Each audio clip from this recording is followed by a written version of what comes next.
A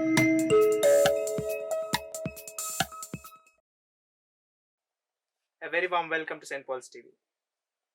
Viewers, this man is often called as the voice of the marginalized and sexual minorities. A crusader for the voiceless is none other than Venkatesh Trishuli Babajan. A very warm welcome to our studio, sir. Firstly, we would like to discuss on the very recent events that took place yesterday in the national capital. We saw protesters, not actually protesters, people jumping out of the public view gallery from Parliament. Alongside that, we also saw a woman protesting outside the Parliament. So similarly, she was arrested later. Similarly, we have seen many instances in Karnataka as well as on the UDHR 75th anniversary when it was celebrating. People are not allowed to protest in Delhi too. Is this violating human right? As human rights states that the freedom of expression should be there. So what, in your opinion? Coming to the first incident which you talk in terms of colored canisters in the parliament, certainly it's breach of security. It's a case of breach of security. So why they wanted to do it, what they wanted to communicate is a mode of expression, but they have done that particular job. They should be prosecuted adequately. For example, breaching the security or doing an act which was not part of the work of legislative participation. The parliament, and especially the Lok Sabha, is in session and it's working. So the persons who protested, they are quite well aware that they are doing an act to bring attention to the kind of subject they wanted to.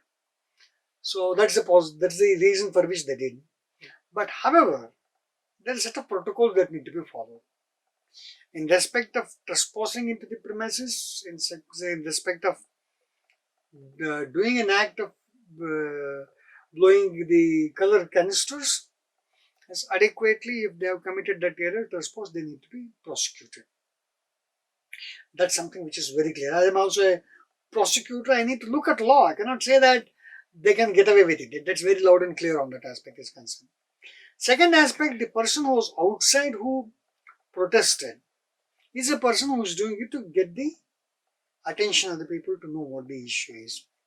Now, how open that space was, whether that was a space where security breach was something an issue on that, but there was a prohibition of that nature, it's a different issue. If it is there was no prohibition of that nature, she had done some act of expression, I don't think that she need to be prosecuted for the same. This is something which is clear.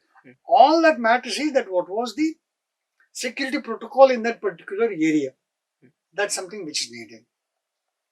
Two, regarding the protests being presented or celebration. In fact, UDHR is not a protest. UDHR is a celebration. India is a signatory of UDHR.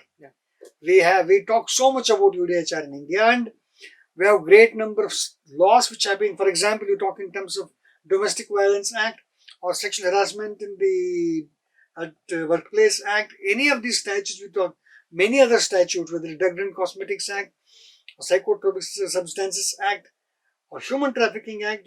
I can keep on giving you a long list of laws which are in India, which are formed out of in deference to UDHR. Okay. That's something which is the case. Now, celebrating UDHR is what we are doing this year is that this is 75th anniversary of UDHR. So we are actually celebrating UDHR. So when we are celebrating UDHR, it should not be a case where you prosecute people for the same. But if somebody is present, for example, in the time of UDHR, I am also expressing my anger.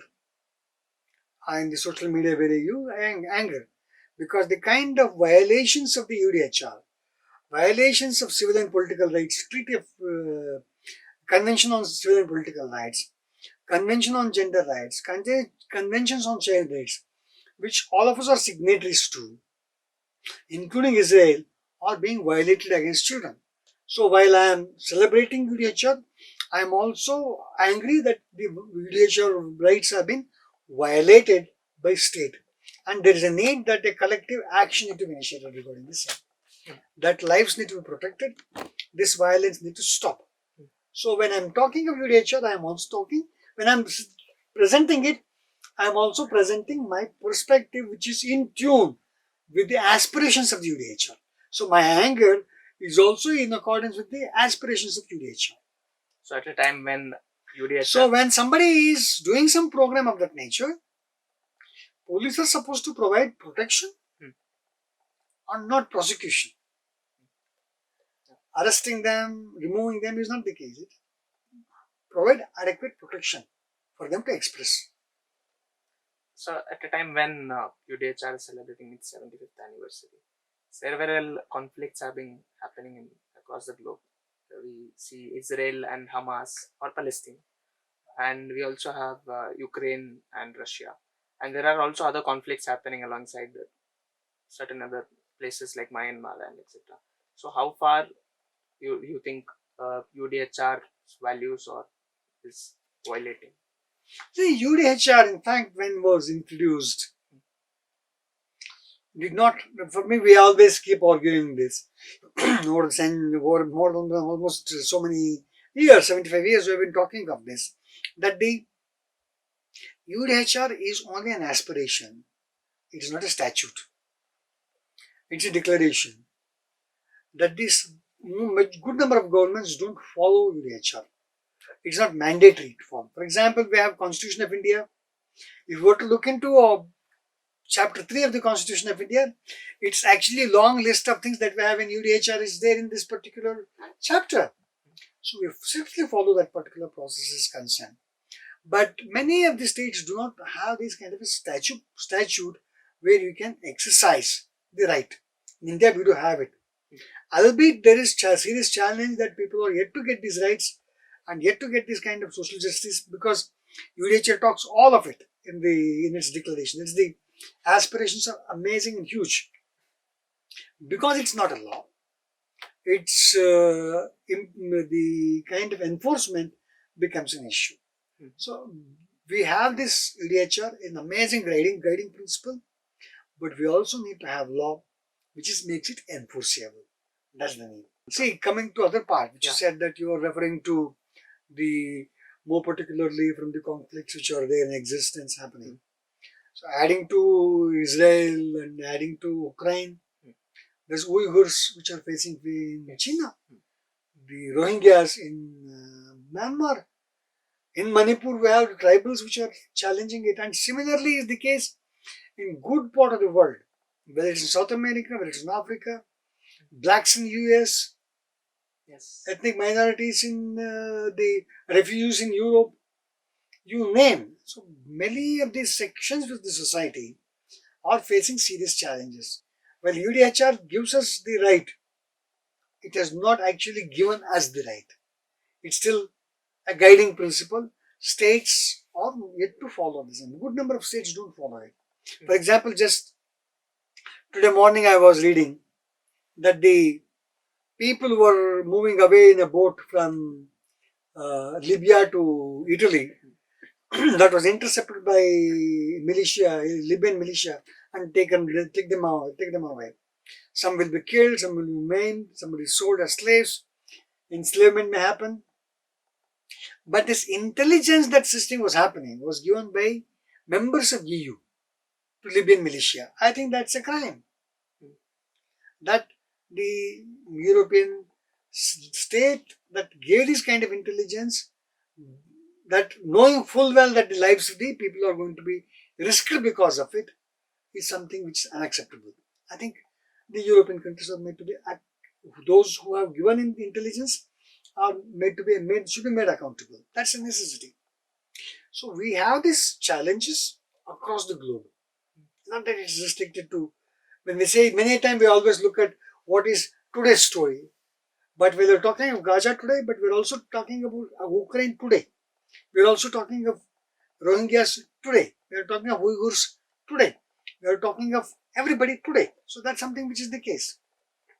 Sir, alongside Palestine, Ukraine, or any other nation, there's also a very small nation called Tibet in the southeastern region. So we see Tibet always accusing China of illegal occupation. So why is it not in the mainstream? And what is your opinion on this? See, it's been one of the major challenges that we have across the globe is one of the geopolitical construct. Hmm. So, great number of issues and challenges are on geopolitical issues. Okay. The construct, for example, if you were to look into the UDHR, it talks in terms of the kind of achieving one's own liberty of nationalities, the kind of challenges that they have, they give space for the same. But the states which are there even as on this, it has been a long journey. In fact, Zimbabwe, which was Rhodesia, became independent in 1982 when I had completed my graduation. So you look at many of the, even today, many of the colonies, many of them are still colonies. Macau and Hong Kong happened 1996, 97. So you see into stories of this nature, good number of part of the world is that still there is colonial constructs, still there are vestiges of colonial construct, and still there are violations of this nature. So we have yet to grow towards this kind of thing. The aspirations of the region is something which is the case. So we had in 1990 entire Eastern Europe reorganized. For example, the USSR that existed made into so many countries.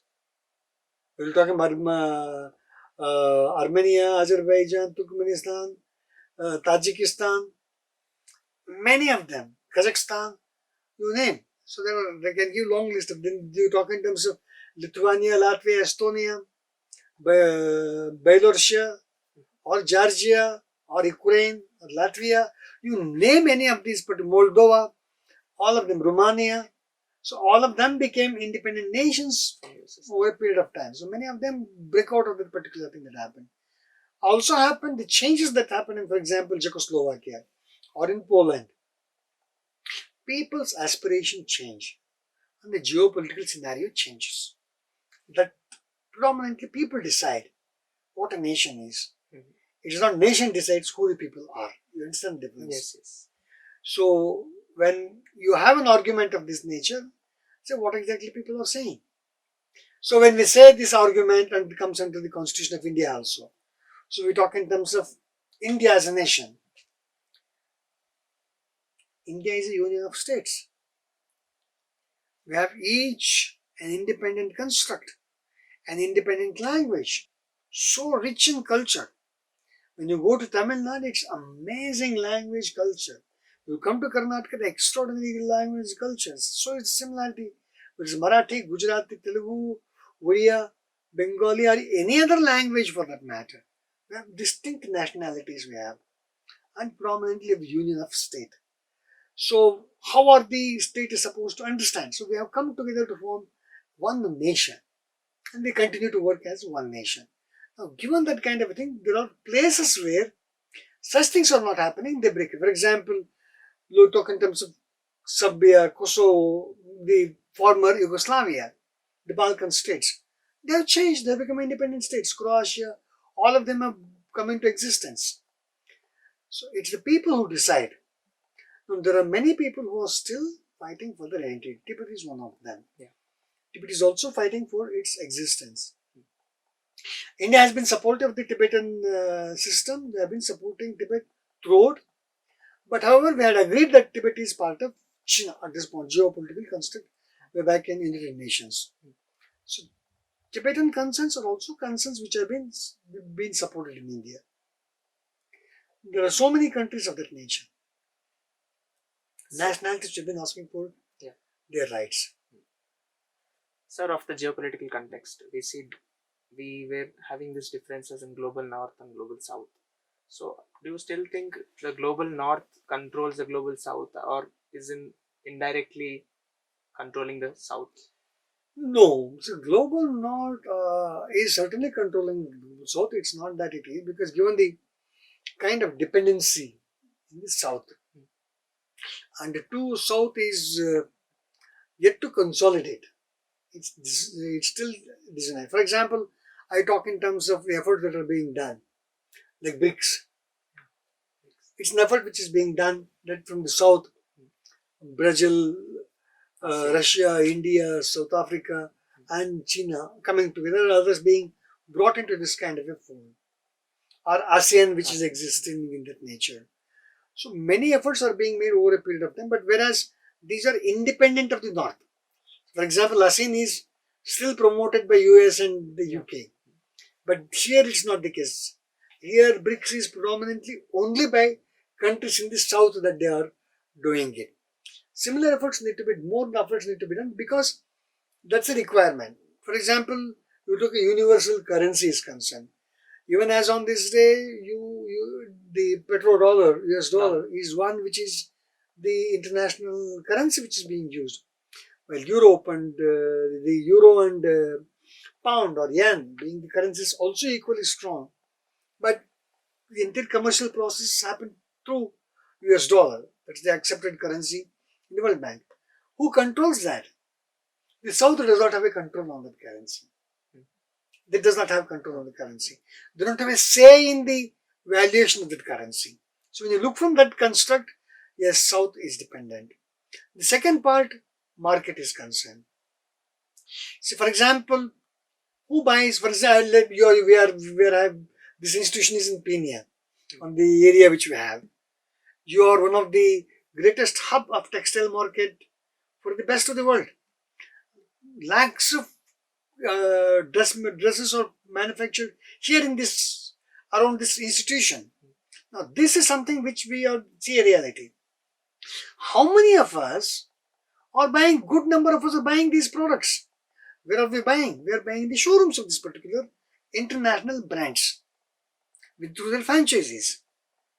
But whether the money is coming to the workers who manufacture or the employer who manufactures them, no. All that they get is small fraction. Majority of the money is repatriated to the brands. Where these brands are? All these brands are in US, UK, Europe. Don't we have brands? Yes, we don't have brands. How come our brands don't sell? Because it's a process through which that every product is defined and patented, that the rights that we have are restricted. I have a very interesting classic example of basmati rice. It's such a common thing. Yeah. Most of us use it. Yes. There was one company in US which took this basmati, made it more longer, staple, changed the nature, changed the color of the basmati, and they manufactured. Then this is applied for patent, and they got the patent. And they said that others are not supposed to produce this kind of a thing. Now, basmati comes in myriad varieties in Asia. If you visit Iran, you get several varieties of basmati. You go to Pakistan, you have several varieties of basmati. Afghanistan, you get several varieties of basmati. India, you get several varieties of basmati. So is Nepal. This entire region, apart from that, in Turkmenistan. The rice is also a thing which is used in all these countries in eastern USSR. The former colonies, former part of states of USSR are now independent countries. All of them use basmati. It's a staple food. If tomorrow a company comes in USA that it's due to pay royalty, and it went to such a degree that you can't call this basmati. Who is he? Where he gets that right? Is it not an act of impunity? So therein came, it was debated in the trade programs. Then they changed the name because it is geographical one identity that cannot be taken away out of this region. This belt is owner of this particular staple rice. They changed the name from Basmati to Texmati because the company was in Texas. They call it Texmati. So now you understand this law. The effort to control that is something has been always the case. For example, the kind of medical pharmaceutical industry that we have. There are two concepts of patents: product patent and a post-process patent. Product patent is that if I say paracetamol, Nobody can manufacture paracetamol than the one who has produced initially that product. Rest of them have to pay royalty to it or take license from them to manufacture. So we talk of process. If there is X process used for manufacturing paracetamol in US, if I have a different process to get to that product, I am not answerable to that. I can do this process. India, we had for nearly 60 years the construct of process patent. Because of that, state produced these medicines. Because state produced these medicines, the value of the medicines available was very inexpensive. I come from a different generation. My friends who are there with me will be in a position to see that you go to a government hospital, we used to have many of these drugs given free of cost. Not even today there is facility given by the government, but it was so commonly available. There used to be doctors who would just stock which they have, they will distribute and give it to us. Now, this control of patents is in the control of Northern Hemisphere. Today we talk in terms of the medicine, COVID medication, everything is being controlled by someone who pocketed money, who made millions of money on that. South does not have control on that. So even as on this day, it's our market, we produce the product, but they get the profit. That's the change. So how this happens? It happens. So there need to be a change on that concept. How it is done? Only when South organizes itself better. Because the entire construct of organizing is there in North. For example, you have FTA, Free Trade Agreement between Canada, USA and Mexico. They have that whole market is for them. Others cannot enter. There is a Monroe Doctrine. All of them should say, okay, you can bring that, they can get. Otherwise, they have restrictive trade practices. They have restrictive trade practices. But we are told that we are having restrictive trade practices. We are prosecuted for having restrictive trade practices. We have sanctions have been imposed on us for restrictive trade practices. Well, they follow that restrictive trade practices. Similar is the case of EU. All of them are one. Market, free movement of currency, free movement of products, services. India cannot fly over Pakistan, Pakistan cannot fly over India. Understand that? This is a conflict zone. So we are a large section of society, we could be extremely wealthy because all the resources are with us. Resources are not there in Europe. We have the gold, we have every ore possible, every water resource possible, every possible agriculture, every variety of spices. Look from the country, they came to us because of that we were rich. They were poor, they did not have any of that. So this global south need to organize better. The existing structure need to change. The existing market need to change. Existing currencies need to change so that there will be a real power within the south. So that we can develop ourselves. This world becomes more equitable. There is a requirement of making this world more equitable. That's needed. That's a long process. Sir, coming to India right now. So in India, as an article from the Times states that Indian human rights violations in the India has been on the surge, and the government is not accepting it or rejecting this that India is not having a surge in human rights violations. So, what do you think? Like how India is as a human rights lawyer, India has been committing violences quite decades now, not today, and there is a great amount of requirement for changes and accountability. The rule of law that we talk need to be implemented. We have it in statutes, we have it in everything, but need to be implemented. But over a period of time, we have also seen the scuttling of the rule of law. We are seeing scuttling of the existing constructs of law. For example, the construct of adversarial construct of criminal jurisprudence. That means that a person shall not be found guilty unless he is proved guilty beyond all reasonable doubt. And a person shall not be called an offender in the beginning. He is only accused of an offence until the case against him is established. And he can be prosecuted only for violation of law as he is existing as on that particular day he has committed the offence, longevity in existence. So the kind of construct that we have are being violated. For example, a witness's statement. When you prosecute a person, he should be given all information regarding the story of the prosecution. Every document, every statement, a copy of it need to be given. Every forensic report copy need to be given to the accused. But you have a law called under UAPA law where the accused will not know who the witness is. Accused will not get set of reports. So how is to defend? He virtually blind alley. It's a blind alley. Now this is certainly a violation of law.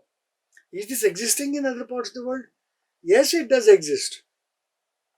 In good number of developed countries as well, they are not following that kind of a construct. Though we are all common law countries, value this kind of rights, but whether it's UK, whether it's USA, whether it's Australia, any of these countries do not exactly follow the construct. Over a period of time, the rights which are there, they are eroding. So when it's eroding, now comes your question. If international community says that rule of law is not being followed in India, we also need to answer all the places where rule of law is not following in India, like India. We said that we need to make India accountable. We also need to say that everybody needs to be made accountable. Yes, it's a violation. Gross violation of human rights in India. I've been looking to the indications which are indicators that we have. Yes, there is a gross violation that we see. There is serious issue regarding caste violence. There is serious issue in minority violence. There is serious issue relating to failure of rule of law. There are serious issues relating to the kind of communities which are being decimated. So you look from many countries, we have serious issues. But we are not the only one. There are many others also doing it. So when they being addressed on this issue, everyone need to be addressed. So why I make this statement is that in the event we're not accountable, everyone is not accountable. The countries which violate law, like we can have violations, will have a justification to continue. Understand that? Giving specific, when I made this statement, it also means that this is a room of justification for India to say look, everywhere else it's happening. Why you only ask my question? Why I'm being targeted? But what invariably is happening is that scuttling of that space, cutting the right. You see so many youngsters in prison, so many innocents, tribals who are in prison for this draconian laws. They are draconian law because they are in gross violation of UDHR. They are also in gross violation of the whole construct of law that we have accepted under the Constitution. For example, Article 20 clearly says it's adversarial construct of criminal law. So when that is the case, how can this law sustain its existence? Judiciary accepts some of these laws is okay, permissible, and that's not correct. So the whole systems, the existence, there is acceptance, tacit acceptance of such laws by the courts. I think there is a serious challenge that we have. So this is the case in a good number of countries. What's required is that there is a larger awareness among the people to question this. That's something which is a necessity. That will bring any change. But as far as violation is concerned, India is one of the gross violations that's happening in India. In fact, you would read good number of writings on that particular aspect. One of the persons who have been very vocal on this subject is our very famous writer, Arundhati Roy. She has made a statement number of this, how things happen. And most of us keep talking on that. We have been seeing that we are witnessing the kind of violence that has happened. We're talking over the rooftops too. But things need to change. Certainly, India is found wanting in following the human rights. So regarding domestic violence and other pressing issues, including moral policing also. So your organization, Reach Lawyer, has also been voicing these concerns. This has to be reached out to many people. How can we spread legal awareness regarding such issues? I have been very wedded to the subject is concerned. that there is a crying need to talk of rights of the people. We made a very small initiative regarding domestic violence. Every third woman among four has seen one or the other forms of violence in their life. That are the global statistics. That's also the statistics in India. What does that make of us? We say that yatra naryastu pujyante ramante tatra devata. We make a statement of that nature, and we have huge number of rapes which go even unreported, millions of them. Abuses against women, women being targeted day in and day out in every corner of the country, and the tacit attitude of the state not taking appropriate action, and gender-based violence, gender-based abuse, misogynic statements, being lapped up and making a statement that it's something great. No, we are certainly not a healthy society. There is a need that we need to change that. How to change that? There is a need for more education. There is a need for more assertion of rights of women. Every man should assert for rights of women, because it's only when you have women who have rights, I see a society which is equitable. I see a society which is talking of rule of law. I see a society where children get good education. It's all related to women's rights. It's all related to the kind of way we ensure that women's rights, equality among women's gender rights. I think that's the way forward. That need to happen. There are supposed to be a million efforts that need to go. Well, government does some efforts on that particular aspect, but it's still found wanting. There is society's responsibility to do the same. Most of us need to work on this issue. I had a small effort on domestic violence. This need to reach more people. Women are entitled to better understanding of the law. Women are entitled to a quality advice. Women are entitled to a good quality legal support. So, when we try to create that kind of spaces, whether it is sexual harassment at workplace, or domestic violence, or gender-based violence in society, all these things need to be done with a drive, with a passion. And awareness should reach large masses. I think that's the only way we can bring some change. That need to happen. So, how fair is it for the government to compensate any of the victims, any of human right violations? See, any violation that happens, there are two kinds of action that the state has need to do. One, make people who committed the offense accountable. Second, compensate the persons who have suffered loss. It's a duty of the state. It is not that the government is giving a dole out. No, we are paying the money for that. We want rule of law as a tax-paying citizen. Tax-paying citizen is not just those who pay income tax. Everyone who has a cup of tea, everyone who buys a cup of coffee or idli or buys services of whatever nature, he is 100% taxpayer. So when you say that kind of money, that is the government functions on the payments received on that. So government is accountable. So therefore government should spend on these processes wherein that people need to be compensated. Essential. Sir, political science students and students of various other areas or subjects are taught about the milestones that was achieved by UDHR. In the current context, UN Chief Antonio Guterres is itself saying that this is being exploited for political gains. What is your take on this? Certainly, what he is speaking, the mind of the people of the world. Great respects to the Secretary General. He has been very vocal and very strong on this aspect. And it's the need. I think all of you should talk about it. Everyone who knows about UDHR should talk about it. Yes, there is a necessity that the countries need to be compliant with UDHR. Compliance to UDHR is a duty. Because it's not a mandatory law, it is being violated. absolute impunity. I think should go. There is a duty cast upon each and every nation to follow the principle of UDHR.